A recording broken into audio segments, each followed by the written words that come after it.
Katta rahmat, Lyosha. Men sizlar bilan birgalikda ishlayotganimdan juda ham bag'oyat xursandman va oxirgi 2 yilcha davomim bilan birgalikda ishlayotgan ishlarimiz bilan sizlar bilan o'rtoqlashishga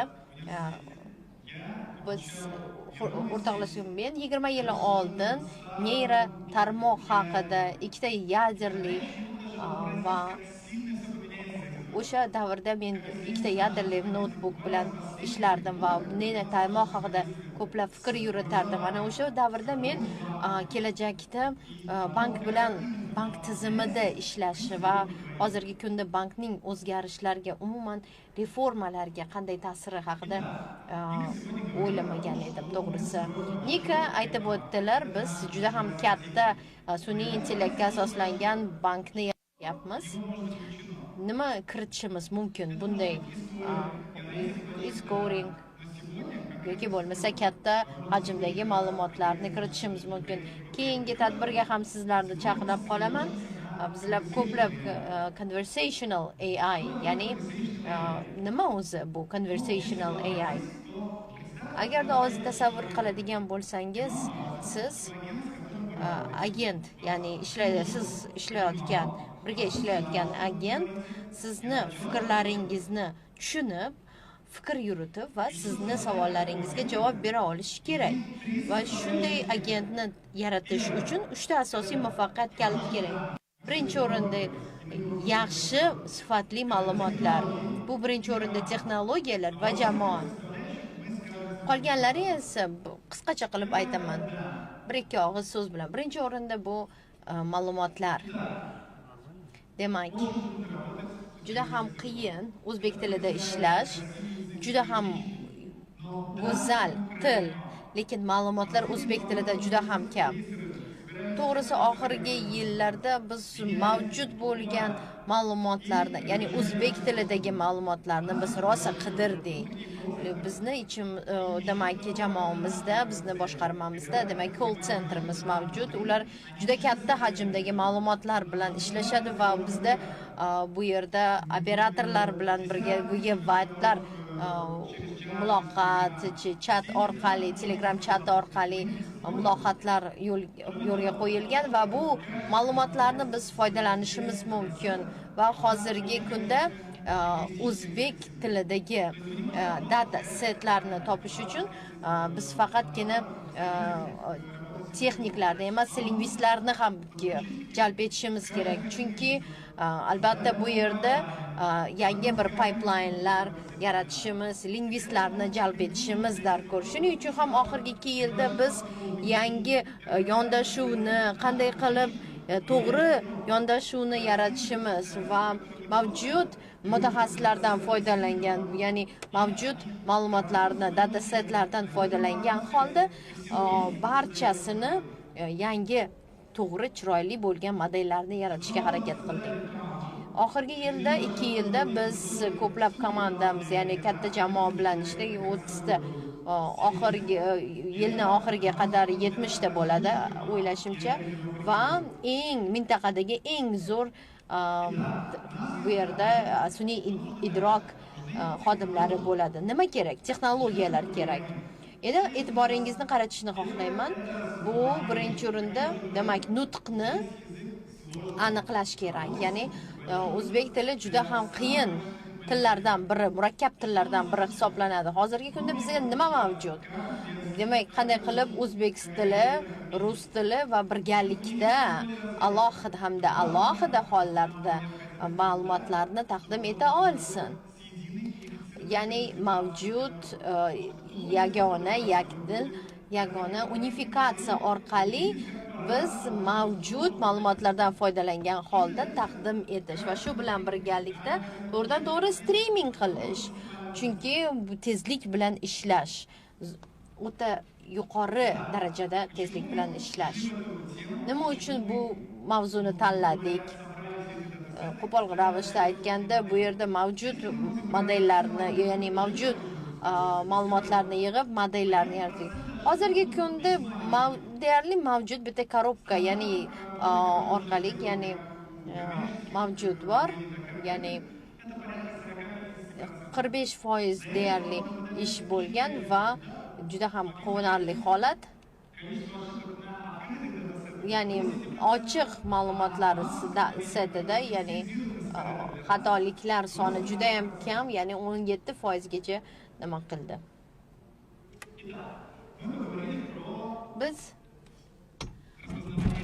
Biz ya'ni nutqni aniqlash bo'yicha gaplashdik. Bu yerda NLP kerak bo'ladi. Nima bor bu yerda?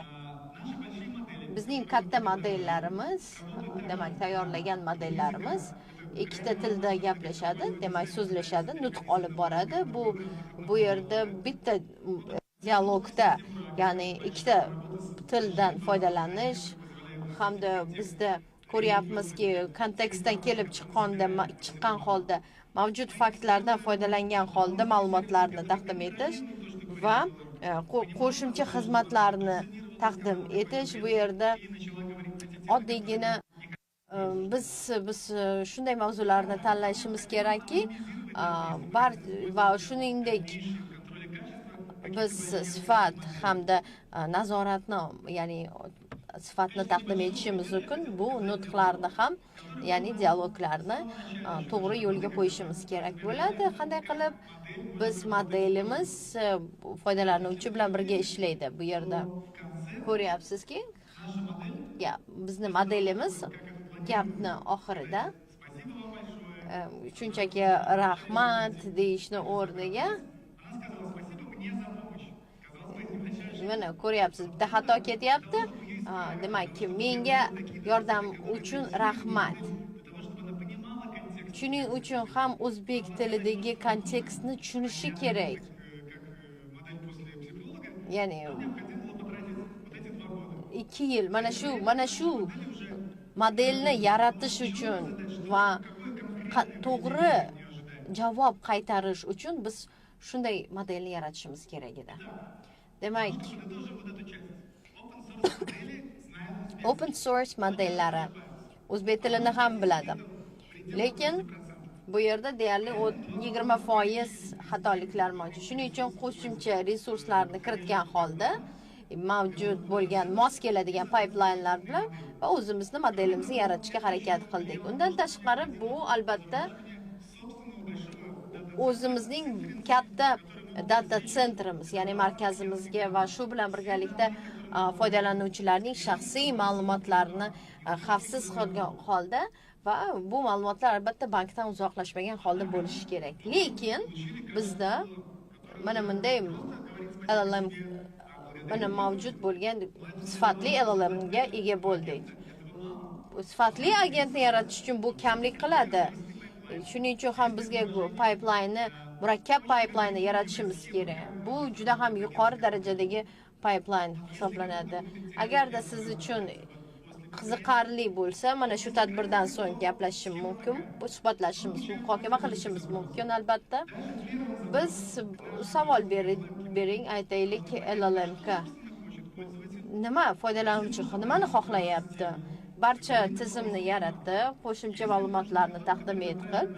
Biz LLM MCP servisga kiritadigan bo'lsak va tashqaridan aytaylik kredit kartalari yoki balanslarni biladigan bo'lsa, ya'ni qoldiqlarni biladigan bo'lsak va oxirida qanday, ya'ni tepadan turib biz demak muloqot davomida ortiqcha gap so'zlarni o'rni bo'lmasligini ham inobatga olishimiz kerak. Demak, agentlar haqida gaplashdik. 3-blok bu nutqni sintezlash.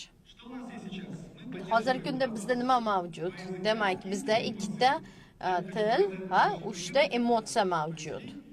Biz mana shu 2 ta til hamda 3 ta emotsiyani biz qo'llab-quvvatlaymiz. Bu yerda neytralni, ya'ni konferensiyamizning barcha ishtirokchilarini qutlaymiz. Biz sun'iy intellektning muvaffaqiyatli kelajagiga ishonamiz. Konferensiyamizning barcha ishtirokchilarini qutlaymiz. Biz sun'iy intellektning muvaffaqiyatli kelajagiga ishonamiz. Demak, qanday qilib biz mana shu ma'lumotlarni yig'gandik. Bu shu haqida gaplashsak, bizning demak birinchi diktorni gapini biz yozib olib juda ham ko'plab soatlab nutqlarni biz tahlil qildik. U o'zbek tilida va shunchaki nutqni demak shunchaki bu o'qib bermayapti yoki bo'lmasa biror bir nutqni shunchaki bu asosan u muloqot davomidagi yengil bo'lgan suhbat ko'rinishida bo'lgan edi.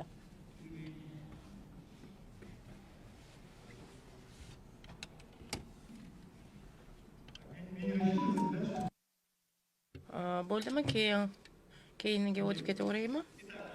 Bo'ldi, yaxshi. Demak, uchta emotsiya biz ishlaydigan emotsiya bu neytral, do'stona va bu supportsiz bilan bemalol yaxshi gaplashib, muammolaringizga hal etishga yordam beradi va qat'iy u qarzlaringizni eslatishingiz mumkin. Va ularning barchasini bitta nutq ichida jamlab berish mumkin. Demak, siz bilan neytral gaplashib, qat'iy nutqda yakunlashi mumkin. Demak, Sizningcha ish joyingizda qanday texnik jihozlar bo'lishi kerak? Uslubni ko'chirish uchun faqat kerakli uslub va ovozga ega audio namunasi kerak. biz sizga taqdimotni yuborganimizdan keyin o'ylaymanki, siz bu misollarni tinglab ko'rishingiz mumkin. Demak, ma'lumotlar, texnologiyalar, jamoa. Bularning barchasini mumkin bo'lgan darajada qilish uchun biz haqiqatan unikal, betakror jamoani yaratishimiz kerak va katta rahmat Nika bu jamoani yaratdi va Kruglov, Kosti esa butun loyihani joyidan sildirdi. Hozir Qozog'istondan, Turkmanistondan mutaxassislarimiz bor. Biz ularni bu yerda jamladik. Yandex.Kaz, Sber da ishlagan, loyihalarda ishlagan. Hozir ular O'zbekistondagi eng yaxshi mutaxassislar bilan ishlayapti. Ular, men o'ylaymanki, bu translyatsiyani ko'rib o'tirishibdi va men ularga qarata sizlar eng zo'rsizlar, sizlar bilan ishlayotganimdan bag'oyat faxrlanaman deb aytmoqchiman.